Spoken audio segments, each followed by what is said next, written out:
Good morning. Today I want to read to you Goldie and the Three Penguins. And of course, this is another Kiwi Corker. This one's by Gurney. And I'm sure you can imagine what story, famous fairy tale, this one is about.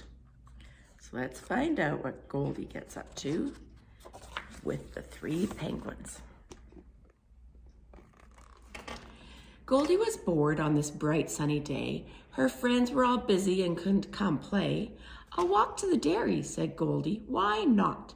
A jelly tip ice cream would sure hit the spot." From the three penguins' house in a neighboring street, there wafted aromas so luscious and sweet. Both Big Penguin Dad and his young penguin chick looked on as Mom fried fish and chips in a tick. Then Mom dished the food at the table for three, but the fish was too hot. They had to agree. "What do you reckon we go for a walk and let it cool down?" said Dad with a squawk. Not far away, Goldie's nose started twitching. The scent in the air was completely bewitching. Her tongue gave a grumbly lurch as her feet took off on a smell-finding search. When she came to the house where the penguins resided, without even thinking, she stepped on inside it. There on the table was Dad Penguin's lunch. "Yow, that's too hot," Goldie cried on first munch. She hungrily turned to Mom's penguin dish. "Ugh," Goldie said, "I don't like cold fish." Goldie moved on and, looking suspicious, nibbled at chicks, then shouted, "Delicious!" She gobbled it up in the blink of an eye and said, "My, oh my, that really was pie." Goldie sat down on a hard wooden rocker. "Yikes," she exclaimed, "this seat is a shocker." The beanbag looked comfy, all sheepskin covered, but too soft and squishy, as Goldie discovered. There in the corner, a plain little stool, painted bright red and looking way cool. It fitted her perfectly, just the right size. Alas, a loud crack brought a nasty surprise. She gave a huge yawn and rubbed her sore hip. Now it was time for a nice little kip. The first bed she came to, she plunked herself down, then bounced right back up with a cross little frown. "This mattress is stuffed full of large rocks, I think.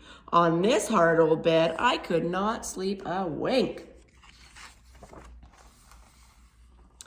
Next thing she saw was a hammock of flax. "Choice," Goldie cheered. "What a way to relax." But the hammock was swingy and springy and soft, so feeling quite queasy, she quickly hopped off. The last little bed looked cozy and cute. I think that I found the bed that will suit." Curling up on her side and closing her eyes, she said, "My, oh my, this really is pie." Soon the three penguins arrived home for lunch, more hungry than ever and ready to munch. Big Penguin Dad had a gawk at his plate and, shaking his head, said, "What the heck, mate?" And Mom looked on too at her nibbled at meal. "Maybe a possum?" she asked with a squeal. Chick gave a screech as he looked at his dish. "Where are my chips and who ate my fish?" Dad then took a look at his big rocking chair, saw long golden strands of somebody's hair. Mom's sheepskin beanbag was all out of shape. "Who's been here prowling?" she squawked, beak agape. Chick cheeped out loudly, now totally flustered. "My little red stool, how did it get busted?" Next, from the bedroom, they heard a soft snore, waddled up softly and opened the door. 'Twas no hungry possum and no tricky thief. It was just a wee girl, they saw with relief. Dad laughed out loud, and up Goldie jumped, scared out of her wits. Her heart thump, thump, thumped. She bolted right past them. She sure didn't wait. Off down the street like a bull at a gate. All out of breath, she at last reached her home.